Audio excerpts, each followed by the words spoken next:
Bonjour à tous. Alors comme promis, aujourd'hui je vais vous révéler la petite technique que j'ai mis en place dans un premier temps pour moi à titre personnel pour justement venir m'aider à réintégrer mes parts d'ombre et aussi à créer en moi l'humanité que je désire pour le monde demain. C'est une technique que j'ai élaborée au fur et à mesure de mes prises de conscience, de mes apprentissages, de mon expérience et des leçons, de mes différentes leçons de vie. C'est une technique qui se base sur la visualisation et qui part du principe, c'est quelque chose qui est fondamental pour moi, c'est de jouer à la vie, c'est-à-dire de mettre beaucoup de jeux, de faire des choses très sérieuses, mais sans se prendre au sérieux, parce que la vie est belle et qu'on est venu expérimenter la matière, donc autant le faire avec le sourire. Donc voilà, ça se base un peu sur tout ça. Et donc c'est comment créer en soi la communauté que je veux pour demain. Donc ça se base sur une notion de village, de tribu, où en fait y a moi, Manga Yabar, qui va être en gros le chef du village. Et chaque facette de ma personnalité va être représentée par un habitant du village, un habitant de la tribu. Et donc en fait, c'est comment recréer du lien ensemble. Parce qu'aujourd'hui, on est dans une société où on est tous individualistes quelque part. On est tous séparés les uns des autres. Et c'est un peu ça aussi qu'il y a en soi, c'est de se dire, toutes ces facettes qui sont réprimées, qui sont refoulées, en fait, elles sont séparées de moi. Non, en fait. Et là, c'est comment recréer une union entre tout ce qui est en moi, entre tout ce qui fait que je suis moi. Et donc voilà, donc il y a Manga Yabar qui est le chef de la tribu et qui coordonne quelque part toutes ces facettes. Et ensuite, c'est pour permettre à l'être spirituel qui est venu s'incarner dans Manga Yabar de pouvoir mener sa vie du mieux possible. Et donc, toutes ces facettes, ça va être composé de tous mes dons, de tous mes talents, de toutes mes facettes positives, mais de toutes mes facettes un peu plus négatives, toutes mes parts d'ombre, tout ce qui est refoulé, tout ce qui est réprimé. En sachant qu'au final, toutes les facettes qui sont là, ce ne sont que des expressions de l'amour qui sont à des degrés et des stades différents. Donc il va y avoir par exemple la guerrière, il va y avoir le parent bienveillant, il va y avoir l'enfant rebelle, il va y avoir l'enfant blessé, il peut y avoir le côté un peu cuculapraloche, il peut y avoir le juge, il peut y avoir le pessimiste, la jalouse, toutes les différentes facettes qui sont en nous, l'ensorceleuse, l'enchanteresse, la sorcière, la manipulatrice, toutes les facettes qui existent en nous, dans le sens où nous sommes des êtres illimités, donc nous avons en nous l'ensemble des possibles. Et le tout, c'est vraiment d'accueillir chacune de ces facettes comme faisant partie intégrante de mon écosystème. Et c'est pas parce que ces facettes sont là qu'elles sont moi. C'est-à-dire que souvent, on va mettre des étiquettes sur les choses. Je suis timide. Non, je ne suis pas timide. Mais dans certaines situations, il m'arrive de faire preuve de timidité. Il m'arrive que cette facette-là s'exprime dans certains cas plutôt qu'une autre facette. Mais ce n'est pas parce qu'elle s'exprime à certains moments que, en fait, je le suis constamment. Et c'est ça, à chaque fois qu'on met des étiquettes, je suis timide, je suis colérique, je suis joyeuse, je suis ci, je suis ça, en fait, on se limite, on se restreint et on s'enferme dans quelque chose qui est préétabli, qui est limitant. Alors que, en fait, nous sommes des êtres illimité. Donc en fait, c'est de prendre conscience de l'ensemble de ces possibles et en fait, c'est de se dire, mais qu'est-ce que j'en fais de tous ces possibles? Comment je coordonne ça? Qu'est-ce que je fais de toutes ces facettes? Parce que plus je vais les rejeter, plus au final, elles vont vouloir s'exprimer à mon insu. Et c'est là où au final, quand elles s'expriment à mon insu, eh ben, elles prennent le contrôle de qui je suis. Et c'est là où ça peut créer justement des torts, des conflits intérieurs, des conflits aussi avec son environnement et des incompréhensions. Et c'est là où on a peur de certaines facettes parce qu'on se dit « Ouh là là, moi j'ai pas envie qu'elle s'exprime » parce qu'on a l'impression de justement de plus maîtriser.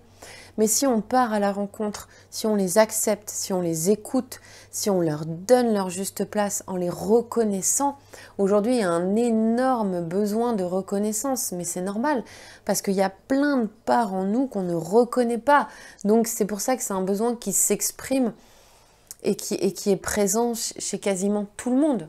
C'est ce besoin d'être reconnu pour ce qu'on est. Mais comment nous, on reconnaît toutes les facettes qui sont en nous ? Donc c'est normal de vouloir le projeter à l'extérieur en cherchant la reconnaissance d'autrui, parce qu'au final, en cherchant la reconnaissance d'autrui, c'est toutes ces parts-là qu'on rejette et qu'on ne reconnaît pas qui s'expriment et qui se projettent dans ce besoin-là. Donc voilà, donc c'est important, c'est de reconnaître toutes ces facettes en nous et de les réintégrer pleinement dans notre écosystème. Et d'arrêter d'en avoir peur. Et c'est pour ça que cette image de village, j'aime beaucoup parce que ça va me permettre en tout cas moi, ça m'a permis d'apprendre à les connaître et de petit à petit créer un lien. Et le fait de les personnifier en tant que personnages habitants de mon village, cette distance fait qu'on va plus facilement être à l'écoute, se dire tiens, comment elle réagit, tiens, elle s'exprime comme ça, c'est quoi son histoire? Et du coup, ça crée petit à petit un lien où il y a la méfiance qui s'écarte et l'amour qui arrive. Et c'est vraiment très très chouette.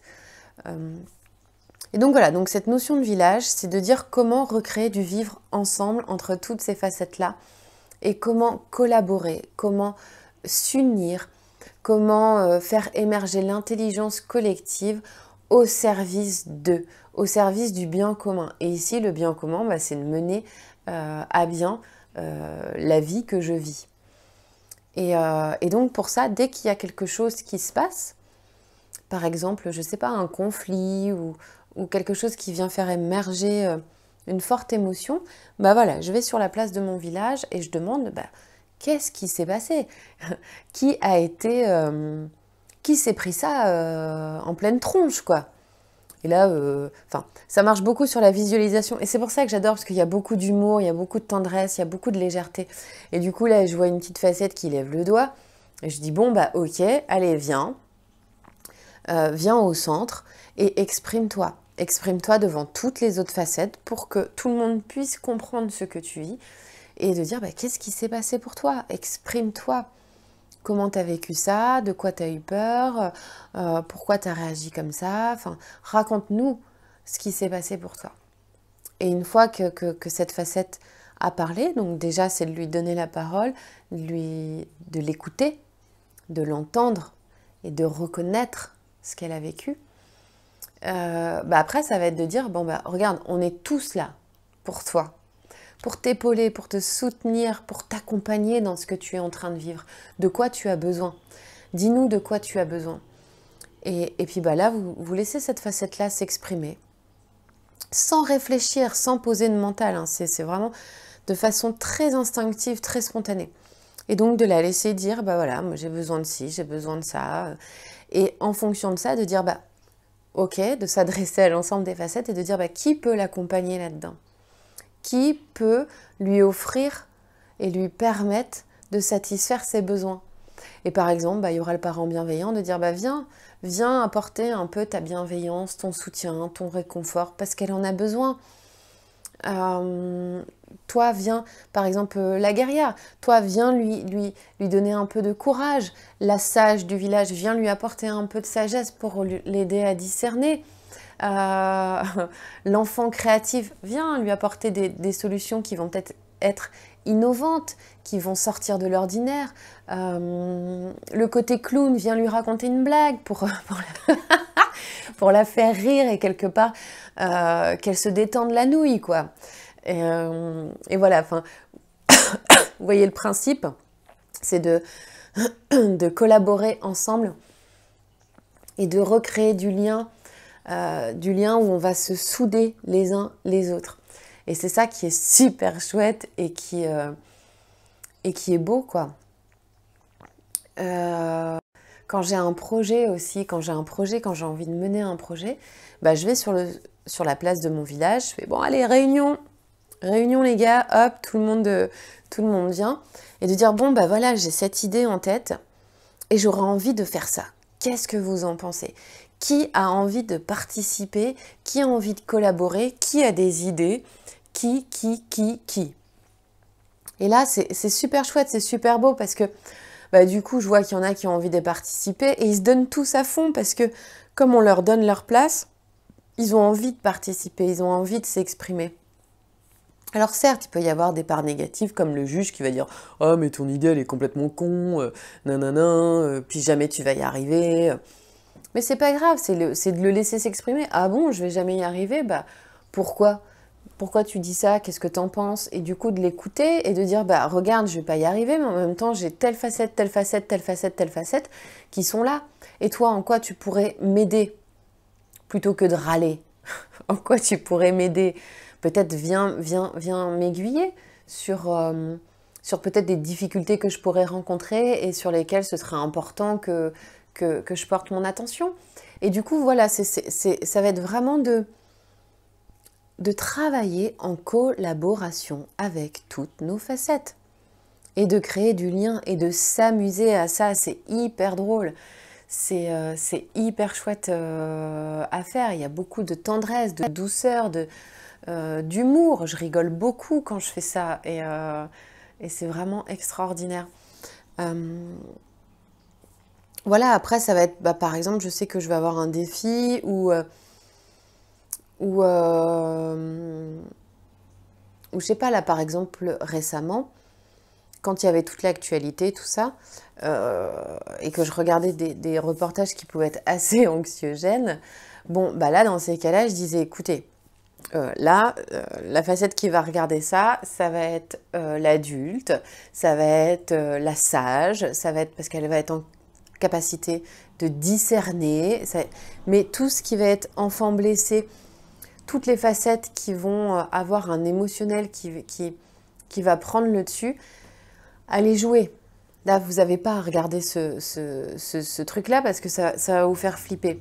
Donc, voilà, de choisir ces facettes, de coordonner, de dire, voilà, je suis la responsable du village et moi, mon rôle, c'est de coordonner les différentes facettes pour mener à bien un projet.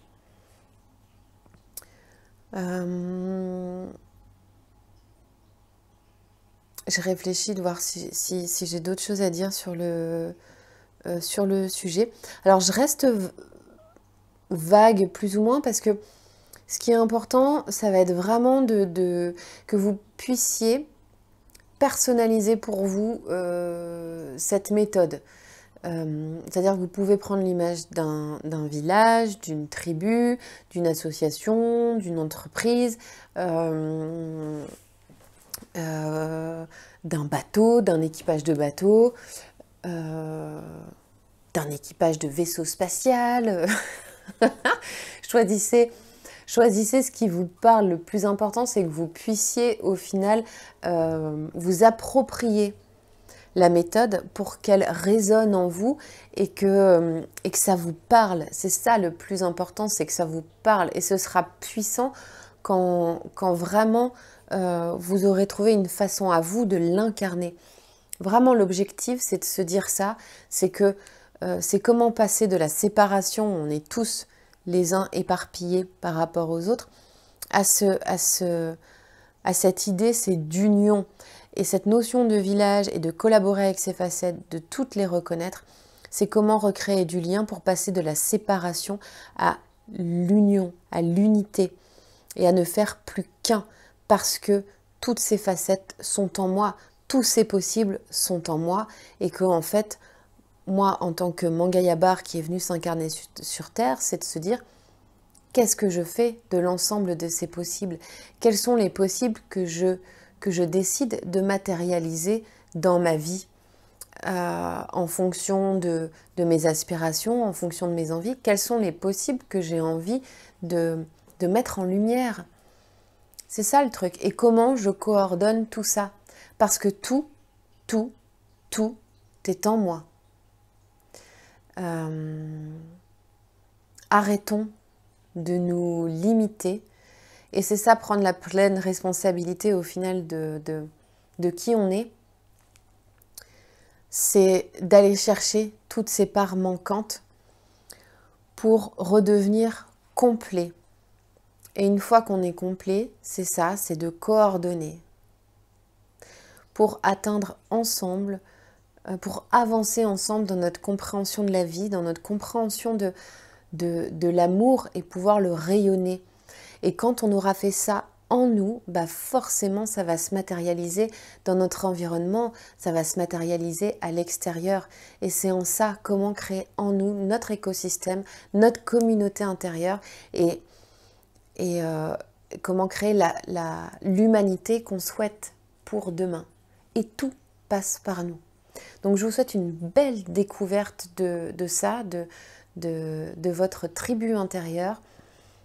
Si vous avez des questions, si vous avez envie d'aller plus loin, n'hésitez pas à m'appeler, à prendre rendez-vous dans les ateliers au cœur de l'être. C'est exactement ça qu'on fait, c'est comment aller regarder une facette, voir son paysage, qu'est-ce qu'elle a à nous dire, quels sont les trésors qu'elle a à nous partager et comment l'intégrer pleinement dans notre écosystème. Voilà, n'hésitez pas à partager, m'écrire, ce que vous voulez. Je suis là pour vous accompagner là-dedans et je vous souhaite une belle découverte de votre tribu intérieure. Surtout, amusez-vous. Voilà, c'est très sérieux, mais on n'est pas obligé de faire les choses, on n'est pas obligé de se prendre au sérieux. C'est ça, jouez à la vie, mettez-y de la joie, du fun. Je vous embrasse.